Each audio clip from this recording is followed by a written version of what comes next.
wokɔ deɛ ɛkɔ so wɔ ewiem yesusa no na enim sɛ Jerusalem ɛwɔ soro nti bia sɛ pɛdiwani hwɛ Jerusalem ne enim sɛ Israel mu wɔ soro ti deɛ ne ehu no Bible mu nyinaa ne enim sɛ ɔmo de ɔmo ne nam wiem akyiri ɛne ehu sɛ ɔmo ne ya nete ɛwɔ efie ha ɛna midi kan so kyerɛkyerɛ mu die nti antokwa no ɛkɔ so na ɛyɛ ntokwa a efiri twere kunkuru ni mu no bɛpem nnɛ egu so a sɛ ɛyɛ mpaebɔ ne adi gyae saa ntokwa na anka ɛto atwa nti saa ntokwa wɔ ɛnyɛ mpaebɔ saa ntokwa wɔ deɛ obiara se ne deɛ yɛ ɛna ɔmo de ko saa ntokwa no nti yɛwɔ Iranfoɔ a ɔmo susu sɛ eni kwan sɛ Israelfoɔ tena se ɛwɔ wiase mu ha yɛwɔ Iranfoɔ a ɔmo susu sɛ saa bomba kɛseɛ yi a ɛtumi hye ɔman nyinaa no ɛwɔ so ɔmo nso tumi yɛ bi US foɔ nso aka akyerɛ Iranfoɔ sɛ ɔmo ni ho kwan sɛ ɔmo bɛyɛ saa bomb ni bi deɛ teɛ ne sɛ ɛfiri sɛ ɔmo susu sɛ Israelfoɔ no ɛma ho kwan ana US foɔ ma ho kwan a Iranfoɔ bɛyɛ na ɔmo de akɔ Israel sɛ wohwɛ the population of Iran ɔmo yɛ 90 million Israelfoɔ ɛyɛ 10 million pɛw nanso Iranfoɔ no pɛ sɛ Israel deɛ eni kwan sɛ yɛ recognize mu sɛ ɔmo yɛ ɔman na ɔmo yɛ amanfrafo nti ɔmo deɛ still ne Iranfoɔ nti ɛno amekyerɛ ɔmo sɛ 1950 ɛna panyin baako ɔno ɔmo nyinaa ahyia yɛ kama ɛgye tum sɛ Israel yɛ ɔman after 1948 na 1979 ɛna supreme leader baako yɛ coup na saa revolution for Islamic revolution for no be take over no they know di animu a yɛ frɛ no Ayatollah ɔno na 1979 wɔka sɛ saa 1950 a wɔn nkurɔfoɔ gye to mu sɛ Israel ɛyɛ ɔman no ɔno ɔnye ntum nti ɛkwan bia ɔbɛfa so akontɔkwa ama Israelfoɔ ahu sɛ ɔmo nyɛ ɔman no ɔmo bɛyɛ ntɔkwa na kɔsoa nti esusu sɛ Hamas fo mo Palestine Hezbollah fo a wo Lebanon ɔmo na de sika ɛhyew mase kutupa sɛ de bɛyɛ a bibia bɛyɛ okay Israel fo no nso susu sɛ yɛtena hɔ hwɛ ma Iran fo no defe no mu ya yawu nti yɛ ma wo nyɛ adwene bia ɛhyɛ hɔ sɛ wo pɛ sɛ wo yɛ no yɛ ma wo nyɛ nti to de bi na ɔmo nyini kɔ ɔmo anim a deɛ ya ɔmo yɛ ne sɛ no makɔ blast hɔ nti nanu Israel ɛkɔ bombi Iran no normally ɔmo bombi baabi nipa wɔ anaasɛ civilians ɔmo de bomb no ɛkɔ baabi a sɛbi yɛbɛka ne sɛ ɛyɛ military base of Iran baabi a ɔmo yɛ bomb baabi ɔmo yɛ etuo baabi ɔmo yɛ nneɛma a ebetimi ɛpra Israel for kai sɛ Gaza ntɔkwa na Israel for akoa o masai kuru no Iran for ɛka kyerɛ Israel for sɛ deɛ mo yɛ no sɛ man hwɛ ya yɛn nyinaa yɛbɛte asim so medika aka kyerɛ sɛ Lebanon ɛmpɛ Israel for asɛm Palestinian Hamas ɛmpɛ Israel for asɛm ɛna Iran pemu na ankasa a kyerɛ sɛ ɔmo nso ɛmpɛ Israel for asɛm na mo pɛ wɔn na ɔmo sika ɔmo nso ɛho ɔden ɔmo nso a no mo empire yɛ strong ɛyɛ the Persian Empire ɛba wiasim hana saa mpanyinfo yɛ Iran for ɛka ho Iran ɔmo kuro ne so paa ɛso paa kai sɛ Iran nso ka wiase wɔn na ɔmo ma yɛ fango no nti o fango petrol na wo tɔ no Iran de ka ho o diesel na o tono Iran de ka ho omo ye members of OPEC into OPEC no ye wona wo makashia se ye betu fa ngo ne de aboa wiase ne enya ye sika na wo mu wo biaye bia oye ododo na efa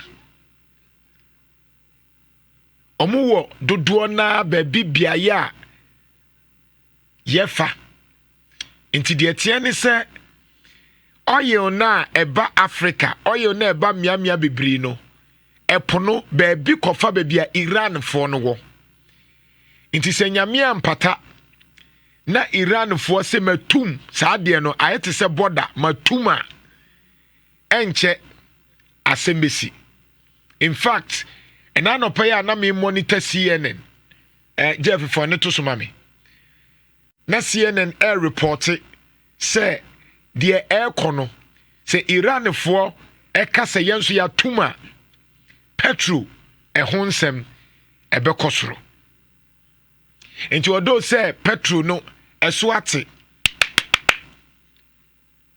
odo say petrol no so ate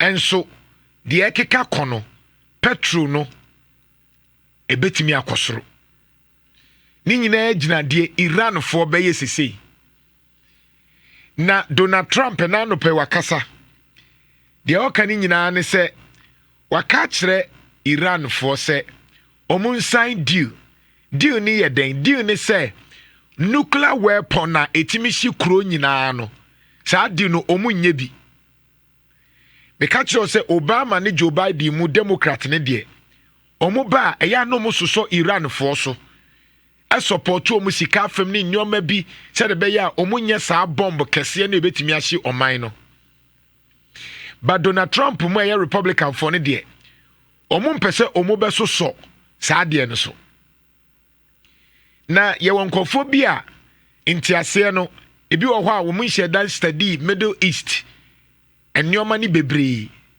de ntia entokwa bebre ewo ho ena metwamfoni kire wo se obi a wonim twiremu obi a wonim Middle East nyoma mu unim se Israel kura osoro nyankopon hye da hira wo mu he called them from the Lord inti nyankopon special prayers and support ni bibia wo mu so dada sa nete inti wo kenkan a ye wo kro bebre wo ho a Israel for ekodi wo mu so a enya bibia because nyankopon eka wo mu ho eno nche se nyankopon onka the Ishmael for no ho nemum Israel na nkasa no nyankopon ne hye da yeye untimi nya wo hwe ewom se Ishmael enso owo 12 munso Ishmael so what the 12th tribe of Ishmael ewo ho munso atetete wo mu ho eye omunioma ebi na ye Egypt ne de aka no eno emrepe mema be ka kiro na so ba 12 tribe of Judah ye kan say Israel ye Jacob abusia ko midumienu na eno nso ehon hyehyeye no ewo ho edenti ne ebo so obi say enye US fo a anka Iran fo ebe say Israel fo ta no mu kan enye US fo na support Israel anka Iran fo enebe timi omu na US twe ne ho a Iran fo be say Israel metisa analogy na me pese me ti ase yie efi se ebia nipa kro no nhye dan kenkan bibiri sa Nhyira fan unim de nti a in diplomacy american anya se mechanic ko mekire in fact this semester ade ba kwa ene de mekire e diplomacy ye ka diplomacy nin se ye fa ayonko meni akokwa ye yoman ye ayonko de nanso me interested de e ba was me protect. That is diplomacy dodo na ne say e first no na tete mmerɛ mu no na yɛ ɛko ɛne yɛde gye ɔman esi hɔ nti so obi wɔ tumi a na wakɔ akɔbo na wagye ɛno saa berɛ no that era yɛfrɛ no the Asian diplomacy era ɛno no saa deɛ sɛ kuro bi ho ɔden a na waba bɛbo na kyerɛ sɛ wakɔnka nti tɔde bi a ɛwɔ sɛ busumi bi a anaasɛ afe bia no moba fie na mode mo nneɔma a mowɔ no bi ɛbrɛ ɔhene no. That was the Asian diplomacy era. A move here from about the classical diplomacy era. The classical diplomacy era no bra Greek for no na share woman na share sa classical no as say to be a diplomacy ye sending crofo ko baby ko ye bibia no masaba. In fact, during the classical diplomacy era no na ye wo Roman Empire omunso na omu soma nkrofo se omunkoye bibi emma omo omunkoye bibi emma omo enti brofo mu ye kan say during those time the classical diplomacy era no na ye bibi efre no episodic era. Episodic ni say Roman Catholic for no esoma emma omu ko na omakoye bibi no maba omu na ho enti maka ancient maka classical a free classical no ene ba baby efre no medieval diplomatic era na diplomacy era saa bre no between the 5th and the 15th century. The 5th and the 15th century no saa bre no na nya ye kan say wona omu ye omadwen se ye tetefo de nanso ye build na yakoye nim na aye enuoma ni yie nti dodo na wo mu ko a na omu de expande omu military base eche se de wotimi bull kakra no na odi biemu kire se me wa akode bebre a metimi wo saa bre no ansana the other diplomacy the Renaissance diplomacy era or the birth of modern diplomacy. Saa mre no na wokɔ Venice ewo Italy biaya insuo omu nyina bebia wo ni nyina ye insuo mu Venice for no womu ene hye ase se afi de se ahoho biba obi kromu ni asoma ni fro obi kroma ye betimi amanada ho enti embassy ni nasifo ni nyina no eye saa bre na eye Venice Italy for na hye ase se obi timi kɔ ba bia na oye hoho na ofri obi kromu a se oba no ne ye ba bedidwa ye maninda ho enti Venice krono Renaissance era no ena omu hye ase ye embassy. Ansana eneye die a ye ka no modern diplomacy no eye ukọ Venice because o ma ase in fact ukọ the North Rhine-Westphalia ono ye friend the Treaty of Westphalia ewo Germany eno mu san ye se no yenyi ntum se obi free baby ba ye mo ne ho ban ne en recognize ne enu nti na ambassador sha ase se eba no nti ye ka ambassador a chese nipa kro no ono na represent Ghana nti ye fan se Ghana ambassador to China no nipa kro no wo ho no ye kan say his excellency a high profile nti de oye ambassador wo China a free Ghana no oye the John Mahama of China de oye ambassador from Ghana to USA no oye the John Mahama of USA nti to me bia John Mahama kuta no sa pepepe ene de ma no sa pepepe so na de oye ambassador to Ghana from USA and China no e wo Ghana ha no the same to me na or the free hono sa ene ye no eno na embassy e bae no. You understand? And the convention of that treaty near in Kabome course ni nyina no ene ye G2 mu say e wose krobia no ye bu krobia. And modern diplomacy be ka kire wo say every state must be respected the sovereignty. E che say o man bia wo to me saa to me no eni kwan se utietia ne fa hodie so enti US ntimi ma mehye Ghana for so Ghana for ntimi nkyere Togo de wo so mu ye because the modern diplomacy omunyina akosan ye ne kyere se eni kwan se obi aye na adwen se obi man obeka kye ne se ompeso obetena se nemom biasima no oye den ya ye wa atimifo wo ho wo mu odu and into from the G7 no USA for wom, Japan for wom, Italy for wom, France for wom, name ya sa omune constitutive 7 first na ye G8 now Russia ne ka ho omayi Russia film as we speak say G7 for no omu nyina wo Canada omu dwene wo mu ho a UK mu nyina wo ma omu nyina agitum say Israel for wo tumi say wo mu nso e defend wo mu ho efri say Iran for no so yo madwen say omu ma Israel for ntena se oman which is against the mekaye which is the modern diplomacy. Enti e say oman bia respect to obi say untimi nka say enye say bedru ba bi no ye say obi say Ghana me pese Ghana for betena se na afi o ma say say Ghana. It doesn't work like that. Enti Iran for support Hamas, support Hezbollah, support Adam Kronkru, a pese o make sure say Israel there entra se. And until na Israel de bia no na wo so mu ye de omo ye no. The other thing in this say Israel for no so take advantage tietia nkofo bi so fa ahodie so. Once acquire to say who protect yourself there. Now so maka kire wo say uko Israel ye wo religion bear 4. Religion mako 4 and the war Israel. The first one Jewish. Women so pa in fact they are about 73%.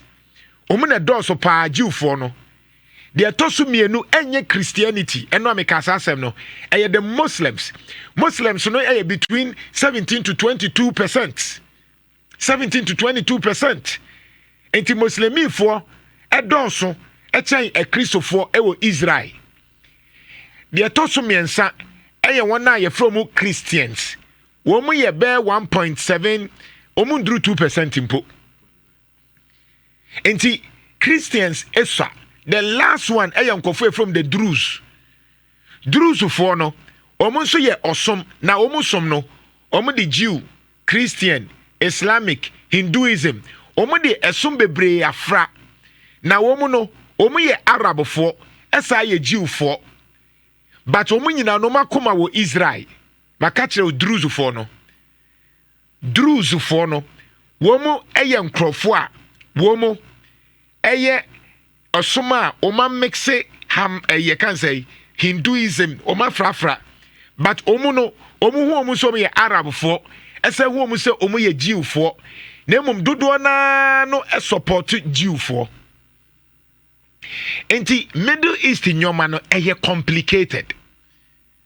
Enti se wan tiase na wo hwe no from me a Christoni anase me ye inkremoni into ye kremoni na won tiase a me support Iran wo ye Christoni na won tiase a me support Israel.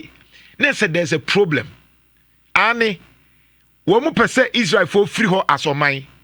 Israel for no so ese ye mpre ma wo nye sa de no. Eno ne sa entokwa no. Na emom tie ha Israel for economy US economy no dodo na Israel for and support muntie omo ka say nya US a enye Israel so anka US enye USA mame nka nkyerɛw enye Israel anka US enye USA because open technology innovation a dodo na Israel for ne hyase eboa USA enti say wotie kyerɛ say enye US anka Israel technology na Israel for the boy USA no you are not aware. It only military support ni intelligence Israel for the support to USA no unye aware.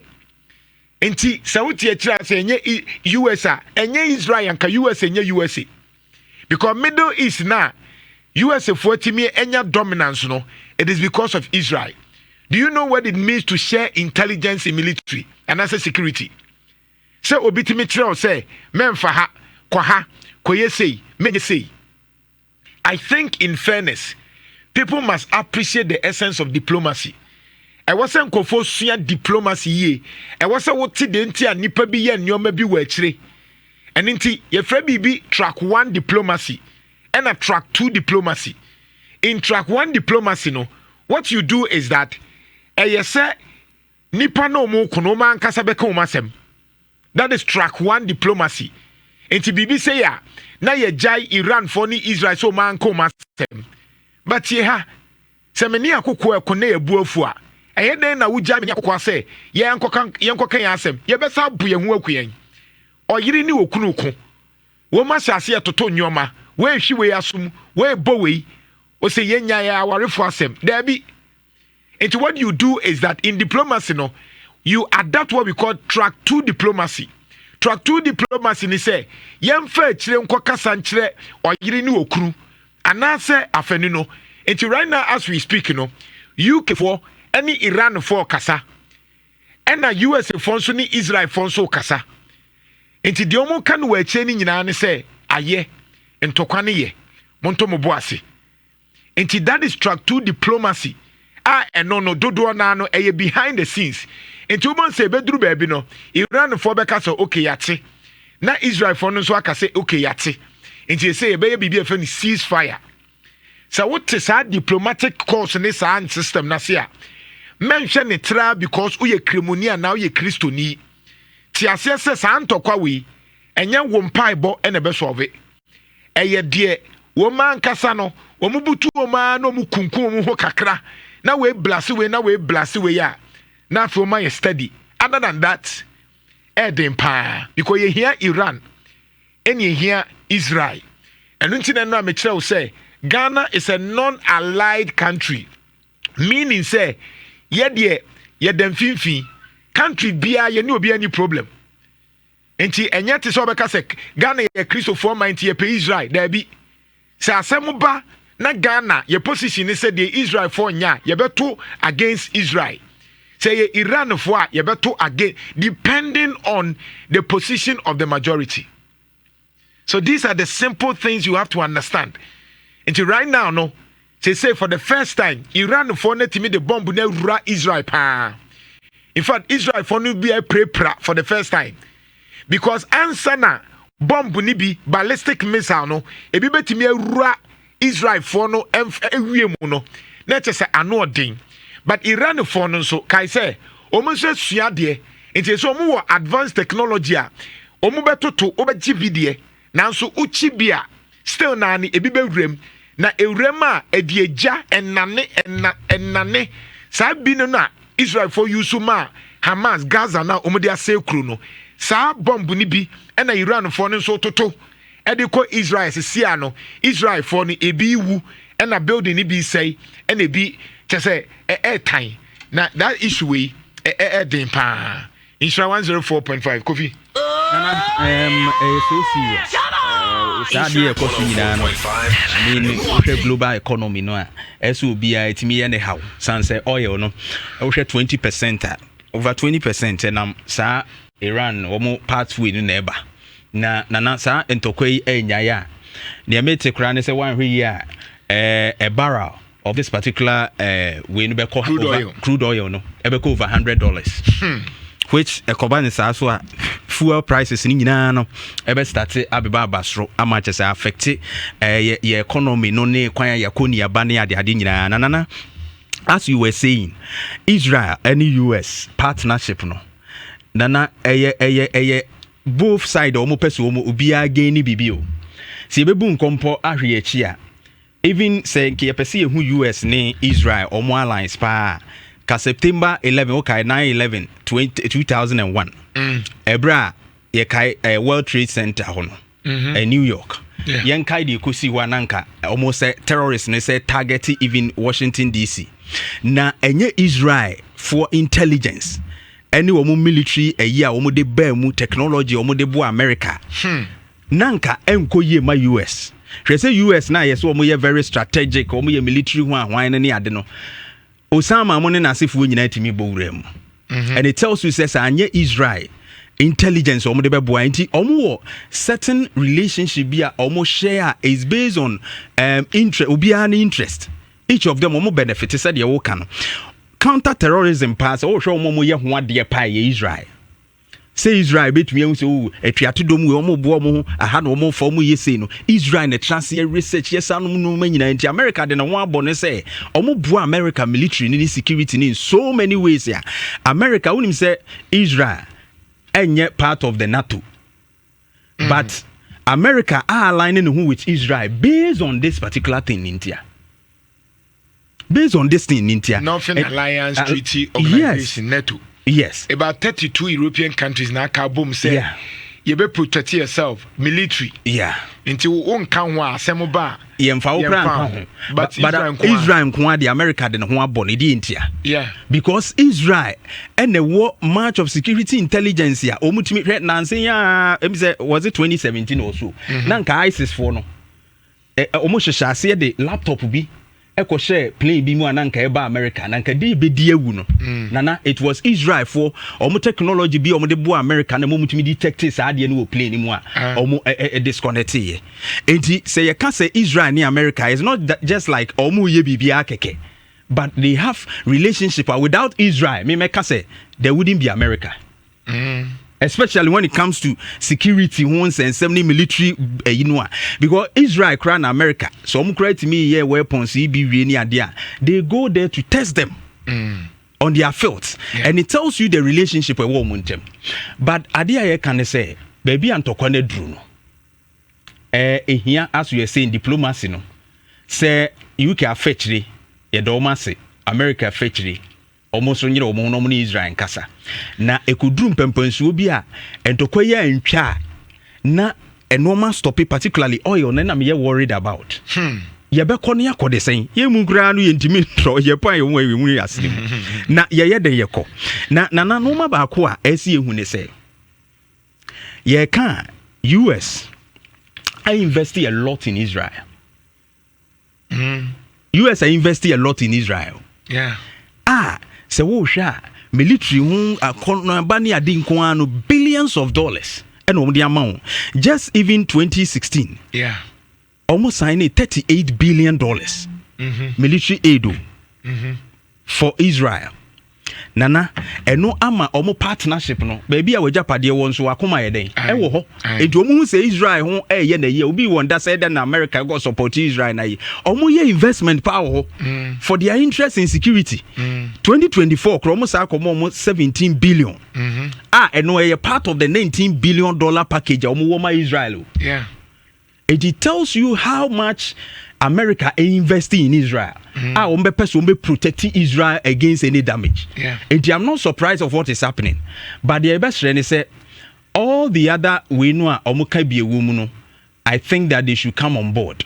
Na omunyina no anyone kasa because nena me hwe video bi ankwada group Israel hono omo group wo baby a enkwada bebrebe na bombo to no mu baby a omofa and it tells us baby a edu now Iran has been able to penetrate Israel omo security wall no e de kira was say anu ayede he say me hu in fact me hwe war na I see that omo me enu obi a weakness and now their weaknesses have been exposed and so therefore I say omo seize fire. Me, I'll call on them to cease fire because Israel ebe pra, Iran sube pra, and fact, Iran, Israel for Nipo was compared to Iran for the endorse. Yes, but the damages, the damages, yes, Iran so I have much more damage. Iran and so faces damage, for a long time, sure.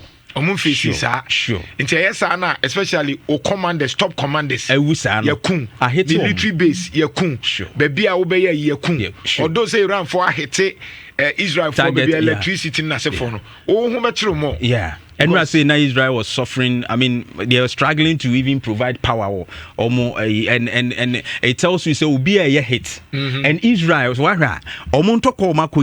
mostly they are very strategic. Much hit than this and Tokoye Kosu.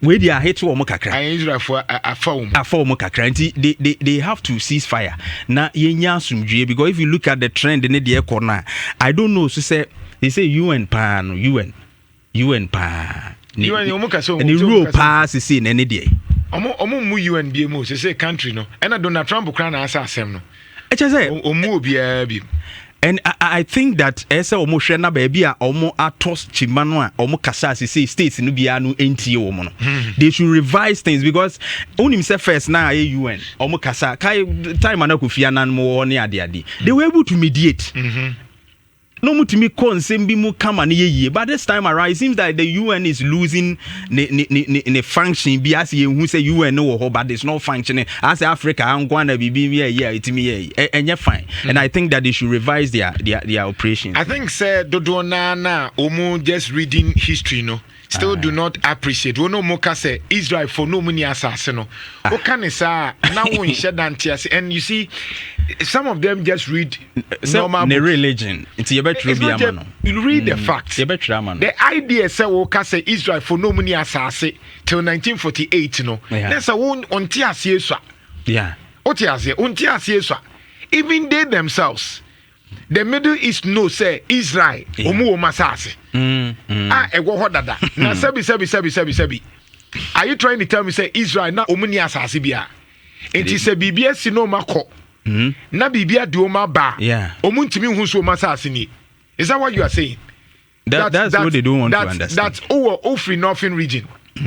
What to free northern region bear 30 years into part say who ko kroma ye hu so asase ni e ho na free me free pechi number 2 asase wo ho into ye part say that me free ma me hu ba bia ye de me ko akoshe say ye pechi number 2 ni ye de me ko obako unchi into then obi ba no aka chem say ye ntan hu wo pechi number 2 nti uni asase wo ho wo bra ma me dan si wo na dan si wo wabusuafo dan si wo ni aba be ka so uni asase because yen ya tena ha na way what you say until recognizing Israel as a state in 1948 no and no ye beka said the democratic part of it but traditionally can be biana Israel asase wo hodada and asase no the 12th tribe of Judah no e can say Israel no obia won asase including Gaza and these are historical facts because one sama mu ke nyina no e kwa akosi the prophet Muhammad asubien kano ene de Abraham enso kan oti ase Abraham no free baby o ene de no call baby na Moses wo baby ene de no call baby you understand na Israel for omo wo baby ene omo ko she Egypt for ase ene omo sa baaye ene de omo call baby ni nyina no these are historical facts. And there are even projections said by 2035 no say how the Jewish population no grow no the fertility rate na be na omni Arab no more higher fertility and so they were increasing and for now they are Jewish no beba parity. And of course, you least expect say focus say because the Arab people were there and then the increase in population into they've taken dominance and almost ahead of it. But Nana obiane ne religion and any belief. Religions will be a tro ni history or betra mana fever no. And I wouldn't be surprised say there are so many elements even in the Bible and ye kanya ye debate wa hameboa. Yeah. It means that those who wrote it also wanted it to favor Christianity. Yeah. And you know Islam no obi so or Islam no. Or also the thing has been written to favor the religion. Yeah. It will ready as our perception in obenya. Unless say on your contra opinion be about it, no acquire research. It those arguing have to go and research themselves and find out. Because even can say Israel, Christopher say, Bibrina Krana or Nyajene. And the data shows demographics nature, but Bibrina or Nyajene because they feel they are Christians, they know say Israel a Christopher crew, it is all can be different and no correct. But that is the fact. Yeah, moon ready. On say ye be say na. Yeah. I don't have a problem. On say facts are facts. Yeah. The are net ye say enye de wo akoma epe. Yeah. Eye de books no etre. Yeah. Any the facts etie. So don't read and obi make just say Israel ne ni asase. Na 1948 na wo mu ye force ye ema America for de mu kwose oni akasa ase witrim. But I don't get it.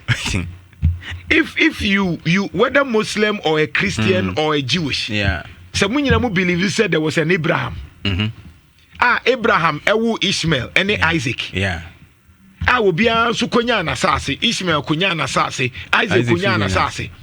Through Isaac, you know, any Jacob, Jacob no so buy meboa. Jacob ni mu no, any nya sa abusuakuo no, which is Israel. To aswa. Yeah. Ene mua na David mu nyina ba ya ekọ ya besi e Christopher mu ka say Jesus Christo die ne ba yi. Ntine se na sa abre no na Isaac notin. That's the point. So you know or TV muna oba here we see understand be see fam. David not he. So I really don't get them. David not he. That's the question. Jerusalem na sisi a ye betimi ehu se Solomon ne temple ni so ne temple ni so no de no see no de no mu see se nya temple a ana ehu hia de ntina Jewfo se ohoye mu asase inkremofo se ehoye mu asase Kristo ni bia ko Israel pese okoho sa wailing war no yeah enti de ntino mo kasa if there were no land bibia ni ho because that there no it was there before the 1948. And so who built it? And I want to net one if you the BC ho. Jerusalem no 1948 in a buy. That's what they want to mean. Is that what we are saying? A be crew 19. That's what they want. Can Jerusalem no Israel and Israel 1948 na Jerusalem buy. It was there. It was there. That sana. Oh, Baba to sa Jerusalem no. Yesu Kristo Jerusalem. Samre no na 1948 no. Ewe hin. Na 1948 enimu he ya. Enimu he ya. Obi kura mfie no no. Haje. Na we anko. What the emfa. Emfa. So we see. Emfa just all the baha. The aye. Na ni abre no sa. Nhyira 104.5. Aha, mpacho bra Facebook na behwe ade. Bra Facebook na ebehwe ade kakra ewa ha. Na de tie ni se bra aha eni ni we the wailing war. Right. Sure. Yes. Enti Ghana man say imagine today Ghana fighting to re-establish old Ghana empire. On Shedantias. Still Ghana man you still need history. When somebody is fighting for old Israel. And you must say wo ho. What you say? And a BBC ye na dodo na hwete ye. And no nchese na nipa wo ho. In fact, oko theology my Francophobia Septuagint. Okay. Septuagint from the 70s. The 70s no, omo na se bia empire bi ebedi omo so a. Omo kwa no omo de omo mane no mama mreko. Okay. Said the beya Israel amane ne traditions no. Enko. Yeah. Into upa can the Septuagint be Septuagint Septuagint Septuagint they can kai wo mu ro a wo mo hwe e a mo kin kan kakra madaruma eni die kwan so before you make all this argument we here be fan say anti mame ni yembra local kakra ne ene honorable assembly member nkasa de tie ne say good honorable Timinka Bernard. Hello, honorable Otiminka.